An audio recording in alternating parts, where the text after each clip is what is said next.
On impeachment. With new testimony set for today from a key State Department official, the president's personal lawyer, Rudy Giuliani, Vice President Mike Pence, and the Defense Department all defying congressional subpoenas, refusing to turn over any documents. Our senior congressional correspondent, Mary Bruce, is tracking it all from Capitol Hill. And Mary, House Speaker Nancy Pelosi is holding firm on her refusal to hold a formal vote on an impeachment investigation.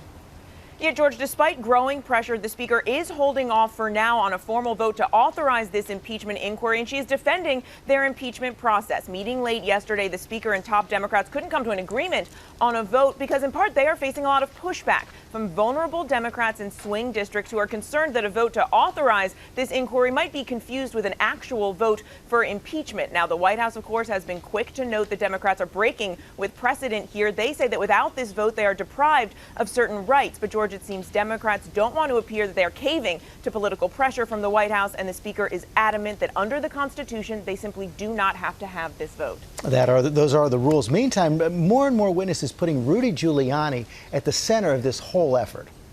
Yeah, and George, right now, Rudy Giuliani is defiant. He has announced that he simply is not going to cooperate with House investigators. He is calling this inquiry baseless and illegitimate. But Giuliani is now under a growing, intense spotlight for running essentially a rogue operation to push Ukraine to investigate the president's rival, Joe Biden. And this morning, George, there are also growing questions about what role the acting White House Chief of Staff, Mick Mulvaney, may have played. A State Department witness up here told congressional investigators that Mulvaney played a key role in stripping control of the U.S. relationship with Ukraine away from officials that have the most expertise in this area. Now, lawmakers may want to talk to Mulvaney as well. And as for Giuliani, well, what can they do here? They can potentially issue some subpoenas to him to actually come in and testify, but it doesn't look likely that he's going to comply with that. Of course, Democrats say all of this stonewalling, George, simply adds to their case for obstruction. Meantime, President Trump has maintained that this phone call with the Ukrainian president was perfect, but the White House showing real concern now.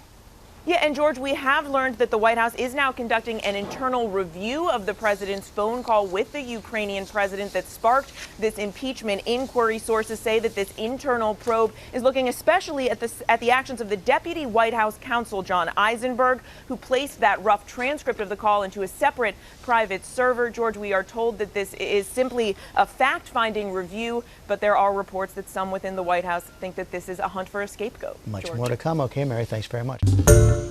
Hi, everyone. George Stephanopoulos here. Thanks for checking out the ABC News YouTube channel. If you'd like to get more videos, show highlights, and watch live event coverage, click on the right over here to subscribe to our channel. And don't forget to download the ABC News app for breaking news alerts. Thanks for watching.